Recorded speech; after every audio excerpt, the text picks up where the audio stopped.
Hey everyone, today I'm going to show you how to make this necklace, this wrapped teardrop necklace. So I've made this by wire wrapping the teardrops, and they're not done like perfectly, they're actually a little messy, and just mixed it with some beads and some seed beads. So let's have a look at what you'll need for this project. I have my beads all sorted here in my little sorting tray. I love these sorting trays, they make life so much easier. So I have here some 4mm faceted round beads in red. These are there's 8 there. I have 8 6mm faceted round beads. I have 24 black 4mm round faceted beads, and I have some 11/0 silver lined red seed beads and some 11/0 opaque black seed beads. I also have 7 of these teardrops. These are acrylic teardrops, and I have a 12mm lobster clasp in black, but you don't need to use black, you could use silver. I have a 6mm jump ring and 2 crimp beads. Also for this project you will need some wire. This one is a 20 gauge half hard wire, and it's important to use half hard for your wire wrapping. It just makes it holds its shape better and it makes life easier. I've also got some tiger tail, and you will need some round nose pliers, some chain nose pliers, and some cutters. Okay, let's get started. So the first thing I'm going to do is wire wrap my teardrops. Now the reason I actually wire wrapped these initially was because the hole in these teardrops, unlike a briolette, the hole doesn't go side to side, it goes through from top to from front to back. So I'm not sure if you can see that hole in there, but so I needed to wire wrap them to get them to sit facing the right way. So I'm just going to take some of my wire, and probably about a 30cm piece will be plenty, and I'm going to cut it with my flush cutters, and I'm going to thread it. I'm just going to straighten it out a little bit, and I'm going to thread it through the hole. I'm just going to move those out of the way so it helps with focus. Okay, so I've threaded my wire through the hole, and I'm going to put both pieces of my wire and bend them up to the top like that.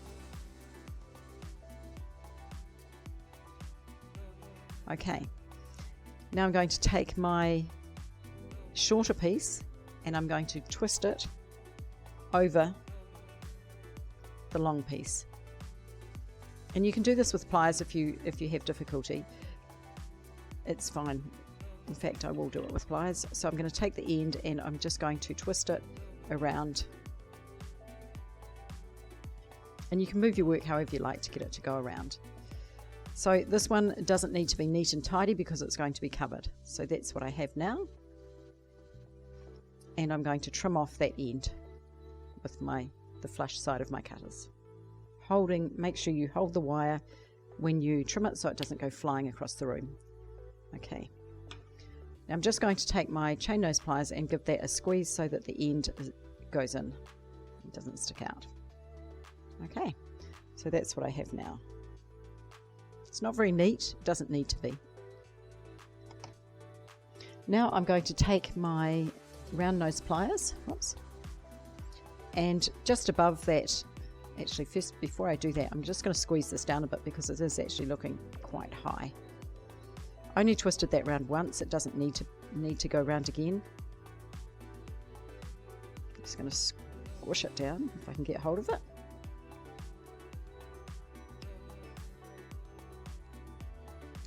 There we go. One thing I love about working with wire is that you can always fix it if you make a mistake. Okay, I'm going to take my round nose pliers now, and I'm going to make my loop for the top. So placing them right at the top of that wrap, I'm going to push back down and I'm going to bring my wire all the way around and over, whoops, above the wire wrap there.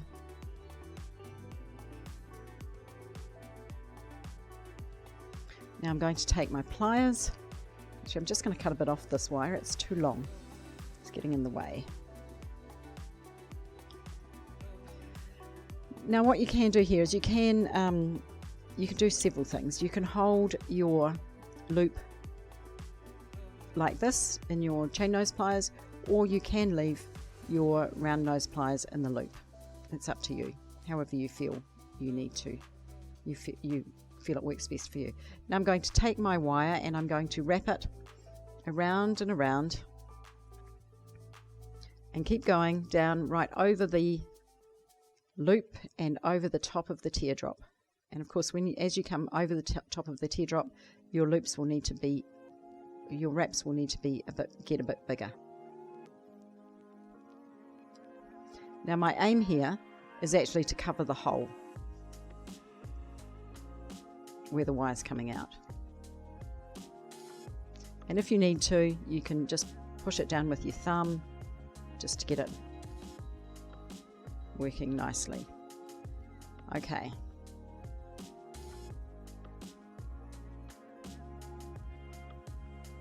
Now you can see at the top here, mine's a bit messy, which is what I'm really aiming for. I don't want it to be super neat. Now I'm going to take my my cutters, my flush cutters, and just cut that end off. Once again, making sure you're holding onto it so that it doesn't fly away. What I'm aiming for is to actually have that end sticking, centered in the middle of the back there. Hopefully you can see that. Now I'm taking my chain nose pliers and I'm going to bend it in and kind of tuck it in up above, sort of into the, underneath the last wrap. Now it doesn't have to sit perfectly in there, it just needs to be in so that it's not going to catch on anything. And that's what I have. So obviously that's the back side and this is the front side. Now I want to turn my loop so that it is at right angles to the teardrop. And there's my first piece. I'm not going to make you sit through me making 6 more of those, but you will need 7. Okay, and there's the drop component or charm component of your necklace. Okay, let's get on with threading some beads. So here I have a piece of tiger tail and it's about 60 to 65 centimeters long. This is quite a long necklace. It doesn't sit on the collar, it sits below, so I did want it to be quite long, but you can make it any length you wanted. The first thing I'm going to do is I'm going to thread on my first drop that I've just made. I'm going to put it close to the center. It doesn't have to be perfect, it will move around. Next, I'm going to add one of my black 4mm beads. I'm going to then add a 6mm red bead, another black bead, and then one of my red 4mm beads, and one more black. So that's the design. I'm going to go and do the reverse of that on the other end. So one black 4mm, one 6mm red, one of the black 4mm, one of the red 4mm, and another black. Alright, and there's my design, and you can see that I've got the drop in the middle and 2 black ones, and then this design is mirrored, so the 2 larger beads, more black ones, and the 2 smaller red beads and 2 black ones. Now I'm going to put another drop on, and of course you must make sure that your drops are all facing the correct way. This necklace will have a front and back, just because of the way the wire wrapping works. Alright, so there's my next drop, and I'm actually going to reverse this pattern, so we're going to go small and then large. So we're going to start with a black Sometimes it works better to put the bead down and put it on that way, and a small red, another black, a large red, and another black.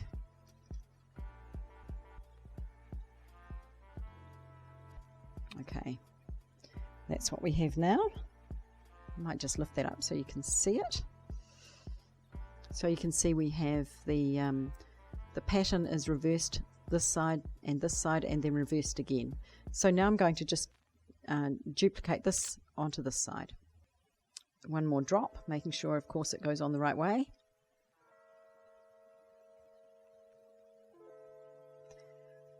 And a small black bead.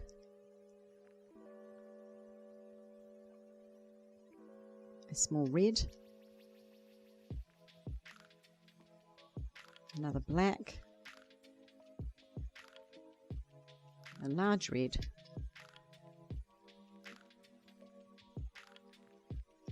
And one more black.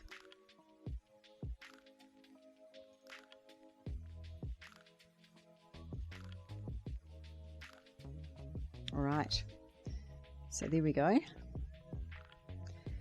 And I'm coming back to the other side. I just find it easier to do it this way rather than doing all of one side and then the other.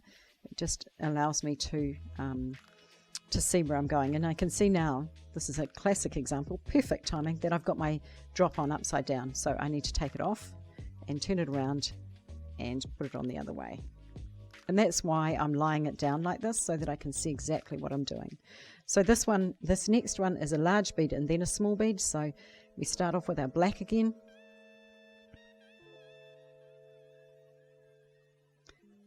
And our large bead. And the black. And the small bead. And one more black. All right. I'm constantly checking my pattern to make sure that my large beads and my small beads are together. So I've got large, small, and now I'm going to do another drop on the other side, making sure it goes on the right way again. Okay, now that I have my drops all strung on, you'll notice that I've got 7, so this one is the centerpiece. Now I can thread on my seed beads, which make up, if we have a look at this one here, which make up the chain part of this necklace. And this is super easy. All we're going to do, I'm going to bring my seed beads in here. It's just quite time consuming, so I won't make you watch. And oops, I'm going to pick up 2 red seed beads and 2 black ones. And I'm just going to repeat that until I have the desired length. Just show you what that looks like before we move on.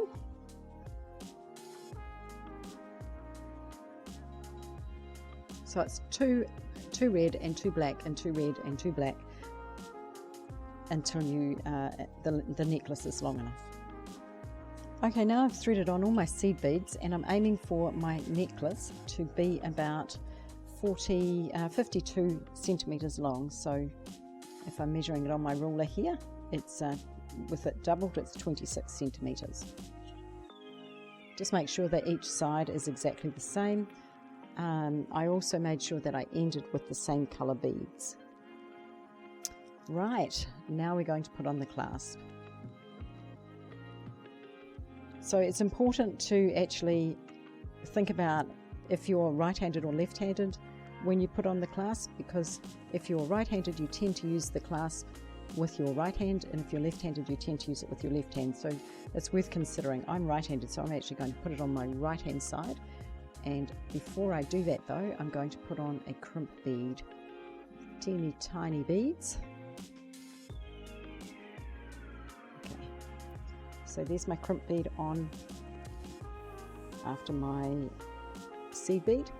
Now I'm going to take my clasp and pop it through, thread the tiger tail through, and then I'm going to go back down through the crimp bead, and I'm actually going to go down through a few of the seed beads as well, maybe 6 or 8.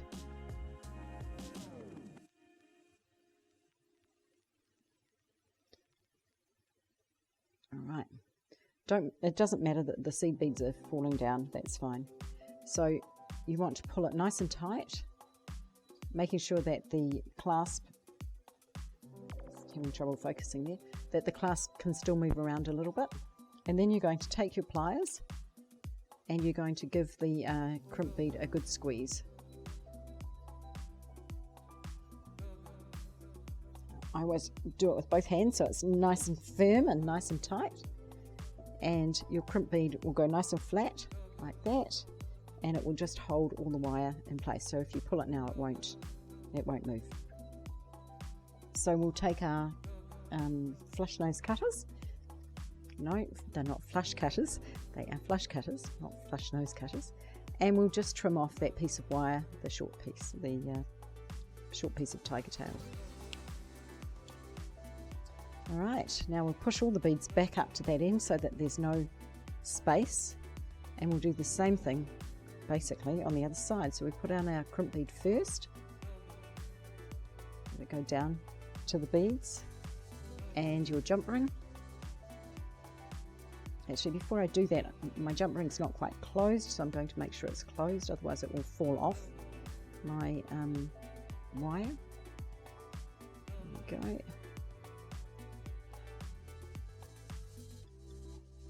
And thread that on as well. And then back down. Oops, my jump ring has disappeared way down over my seed beads, which happens when you use little beads and jump rings. And then I'm going to thread it back down through the crimp bead again, and down through some of those beads, just like I did on the other side. And just pull it out. Okay. Now this time I want to make sure that I don't have any space there, so I'm actually going to pull those beads nice and tight down, and pull, just holding my thumb there so that it is nice and tight. Oh, still needs a bit more. Just give it a good pull, and just at this point it's a good idea just to run your fingers down the necklace to make sure that there's no spaces, because you want it to be nice and tight. Alright, so I'm holding it nice and tight here. I take my pliers, and just in between the jump ring and the beads where the crimp is, oops, get the jump ring out of the way, and I'm going to give that a good squeeze. Once again, I'm going to use both hands so that it's nice and tight. And there it is, squished flat. And then I'm going to trim off the excess. And there you have it. You do up your clasp. And it's okay to have a little bit of space there between the clasp and the top of the beads, the crimp bead and the top of the beads, that's fine, just a little bit. So by tucking those ends in, it means that there's nothing sharp that's going to poke you when you wear the necklace.